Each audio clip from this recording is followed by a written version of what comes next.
ito. Madalas na di tayo magkasundo. Ikaw lang ang gusto kong makapiling sa buong buhay ko.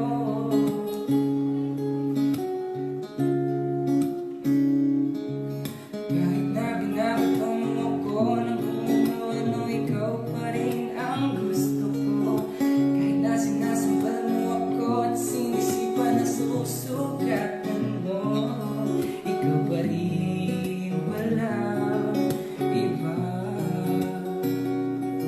ang gusto ko.